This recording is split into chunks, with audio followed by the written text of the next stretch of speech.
Marami pang dapat pag-usapan pagdating sa usaping alyansa. Yan ang naging tugon ni Senator Risa Hontiveros kahapon nang siya ay maitanong tungkol dito. Good day, ako si Kuya Heb at ngayon ay kasama natin si Ate Marge upang magbigay ng komento at opinyon sa mga may init na istorya ngayon. Hi Ate Marge, kamusta ka?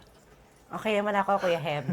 So partner, ngayon kahapon nasaksihan natin ang daming nangyayari, 'di ba? Oo. Ngayon, pagdating sa usaping alyansa or unity, tatlong grupo kasi to, Ate Marge. Tatlong Kaya nga grupo ang napag-uusapan or tatlong grupo ang lumulutang sa usapin na to. Nandito ang Pinklawan na binubuo ng mga kabataan Oo. at ng mga kapwa ko miyembro ng LGBTQIA+.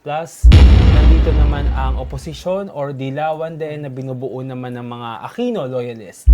Nandito rin ang mga loyalista na bumubuo naman sa Marcos loyalist. Ngayon, pagdating sa usaping alyansa, ang naging tugon kasi rito ni Senator Risa Hontiveros is marami pa nga naman talagang dapat pag-usapan. Kumbaga, bago siya mabuo, maraming tong talakayan na mangyayari, di ba? Magiging maingay ito na usapin sa ating bansa para sa nalalapit na eleksyon ngayong 2028. Ano ba ang punto o ano ba ang dapat nating ma-realize pagdating sa usaping alyansa ng tatlong mabibigat o malalaking grupo na ito? Una, ang isa sa mga sinisigurado kasi natin dito, Ate Marge, is that wala nang pang mamumuno. Oo. Kumbaga, hindi na masusundan pa. Para sa iyo ba, pagdating sa gantong usaping alyansa, Ate Marge, anong masasabi mo dito?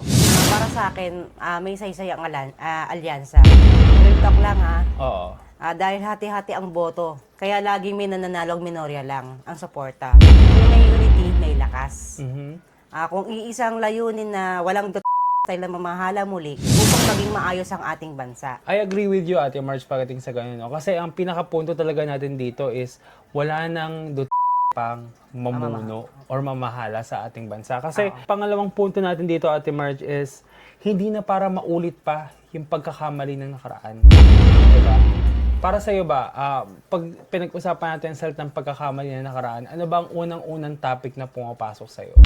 Sa akin, political dynasty ang unang pumapasok sa isip ko. Oo, tsaka ano pa, bukod dito, kasi mamaya pag-uusapan natin yung tungkol sa political dynasty, no? Ang isa sa mga isa sa mga pumapasok sa isipan ko kapag pinag-uusapan natin ng pagkakamali ng nakaraan is yung panahon ng dating administrasyon. Ang EJK, ang Pharmaly, ang pinakamalaking naging utang ng Pilipinas sa World Bank. Kung saan 7.3 or 2 trillion di umano. Napakalaki. 'Di ba? Ang itinaas ng utang natin. Ang EJK kung saan libo-libong mamamayang Pilipino, kabataan ang nasawi at naging biktima dahil sa illegal na droga, dahil sa extrajudicial killing sa mga napagbintangan. Diba? Pangatlong punto ko rito is upang masiguro natin ang magandang kinabukasan ng ating bayan at ng ating sambayan ng Pilipino. Kasi imagine mo, Ate Marge, no? Usaping alyansa, tatlong malalaking grupong bumubuo ng boto, magsasama-sama sa iisang paniniwala lang. Kumbaga, paninindigan nila yung isang paniniwala na itong taong ihahalal natin para sa pagkapangulo ngayong 2028 ang siyang magpapatuloy ng kung ano man ang matatapos or kung ano man ang nasimula ni Pangulong Ferdinand Marcos Jr. Diba? So, magiging maganda rito kasi magiging tuwid ang direksyon. Kumbaga, yung direksyon na tatahakin ng ating bansa is masisiguro natin na para sa kagandahan ng kinabukasan ng ating bayan at ng sambayan ng Pilipino. Ngayon natin, Marcia, usaping alyansa, maraming kailangan pag-usapan, maraming kailangan talakayin. Pero ikaw ba? Agree ka ba dito? Sa usaping alyansa? Agree ako kasi wala kayang saysay ng alyansa Dito natin makikita yung unity, yung lakas ng sambayan ng Pilipino para sa magandang kinabukasan ng bawat Pilipino. Well, I totally agree. Lalo na ngayon, kasi nasaksihan natin mga kababayan ko yung na-generate na boto ng Pinklawan. Kung saan, ito kasi yung mga boto na hinug na at handa ng bumoses, bumilang sa mga darating pang eleksyon. Kasi nung panahon ni Lenny, nung way back 2022 ata, parang wala pa to eh. Kumbaga hindi pa to, marami sila, oo, maraming, kaso hindi pa sila rehistrado, hindi pa sila ganap na botante. Pero nitong taong 2025, nasaksihan natin yung lakas nila. Nakita natin na yung bilang nila is hindi biro. Ito yung tipo ng bilang na kayang sumuporta sa sino mang taong tatakbo sa pagkapangulo ngayong 2028 na handang mag-angat ng kinabukasan ng taong bayan. So, Kuya Heb, ngayon namang natapos natin ang pag-usapan ng tungkol sa alyansa. Ano naman ang masasabi mo sa pangalan na lumuluto ngayon na tatakbo sa pagkapresidente sa 2028? May mensahe ka ba sa taong tatakbo sa pagkapangulo? Magandang tanong yan eh, no? Actually, Ate Marge, napakadaming pangalang lumulutang. Nandyan si Senator Risa Hontiveros, former Senator Sonny Trillanes, nandyan din si General Torre, no? And so on and so forth. Ngayon, Ate Marge, ang akin lang naman is kung sino man ang mapupusuan at kung sino man ang mapipili upang maging pangulo natin sa 2028, ang mensahe ko lang sa kanya is that panindigan mo yung serbisyo publiko. Ipagpatuloy mo yung puso at damdamin mo na meron ka para sa taong bayan. Pangunahan mo yung mga bagay na magiging malaking pakinabangan para sa sambayan ng Pilipino at ikauunlad ng ating ekonomiya. Kasi yun yung isa sa mga nakita kong ginawa ni President Marcos Jr. ngayon. Talagang inuna niya ang ekonomiya, inuna niya ang pangangailangan ng taong bayan, ng sambayan ng Pilipino. Hindi man ito nalalaman ng lahat, pero nakikita at nararamdaman ito ng sambayan ng Pilipino. Maraming nagawa, hindi man ito mailathala o maibalita sa mainstream media. Nararamdaman to ng taong bayan. Ito pala ang ginagawa ng Pangulo ngayon. At yun yung gusto ko na maipagpatuloy ng kung sino man ang uupo bilang pagkapangulo at kung sino man ang susuportahan ng alyansang ito, mga alyansang ito, Ate Marge.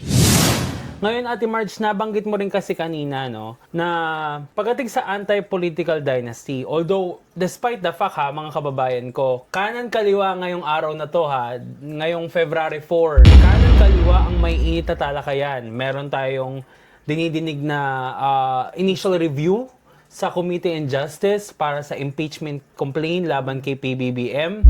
At meron rin tayong nangyayaring hearing din kung saan dinidinig naman ang usaping anti-political dynasty. Para sa'yo, Ate Marge, ano ba ang anti-political dynasty?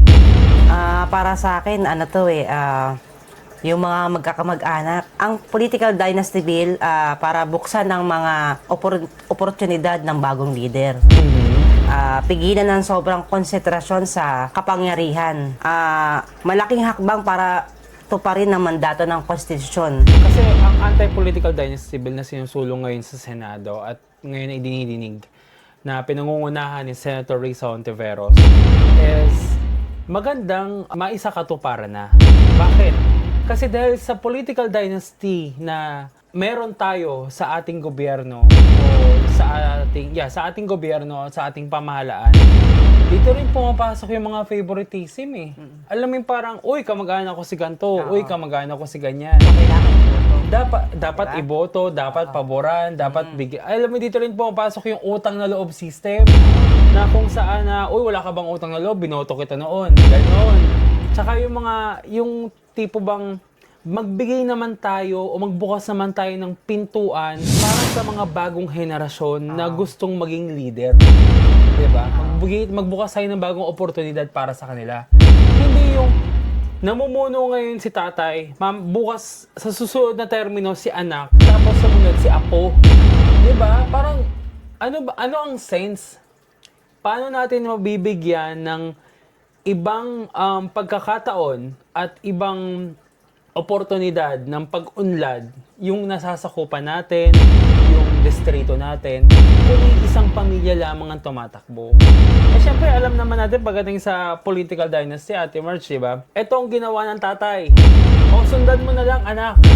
Sundan mo na lang, Apo. So, walang pagbabago. Walang pagbabago. Hindi naman umuunlad Hindi ang rin mga naman tao. umuunlad, di ba? Ano nangyayari? Ang umuunlad lang yung pangalan nila. Ngayon, yun yung gusto nating putulin pagdating sa usaping anti-political dynasty. Para nang sa ganun, magbukas rin tayo ng oportunidad or ng panibagong pintuan naman para sa iba pang pwedeng ikalago o ikaganda ng mga nasasakupan nila. Ng lungsod, ng distrito, ng syudad. Para nang sa ganun din, maramdaman rin ng tao na ay may pagbabago, ay may pag-unlad.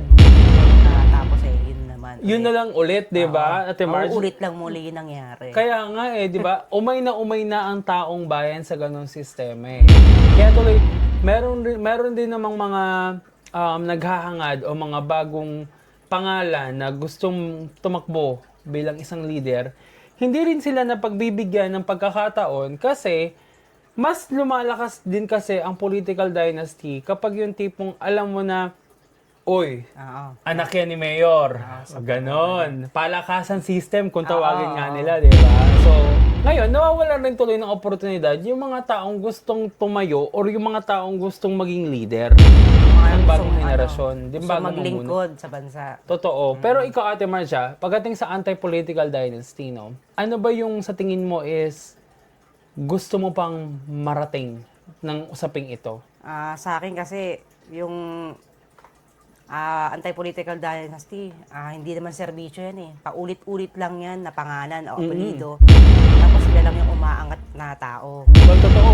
Although, totoo yun, I agree. Oo. Ang ginagawa dyan, hinaharang nila yung mga bagong leader. Tapos wala namang pananagutan kasi nga kamag-anak. Ang nangyayari dito. Tapos, kung talagang mahusay ang pamumuno mo, hindi mo na kailangang ipamana sa mga kamag-anak o anak mo. Diba? Ginagawa yata kasi nila Ate Marcia na eh. Parang teleserye eh. Part 1, Part 2, Part 3. Hindi naman to Ganun yata ang serbisyo eh. Hindi naman to kayamanan na kailangang ipamana eh. Diba? Kaya yun nga eh. Kumbaga hindi to kailangan dugtungan. Hindi to kailangang kailangang dugtungan ng kamag-anak mo pa or ng anak mo pa eh. Kasi ang punto kasi natin dito is that kailangan magkaroon tayo ng bagong oportunidad para sa bagong leader, para sa bagong henerasyon. Para na rin sa ikagaganda at pagbabago ng nasasakupan o ng isang lungsod or distrito. Yun ang punto kung bakit natin sinasang-ayunan din ang anti-political dynasty. Nang sa ganon is magkaroon tayo ng panibagong muka. Hindi lang muka, panibagong sistema pagdating sa serbisyo. Yun lamang po mga kababayan ko at maraming salamat sa patuloy niyong panonood sa amin. Ulit ako si Kuya Heb at kasama ngayon si Ate Marge. at ito po ang aming balita at storya sa araw na ito.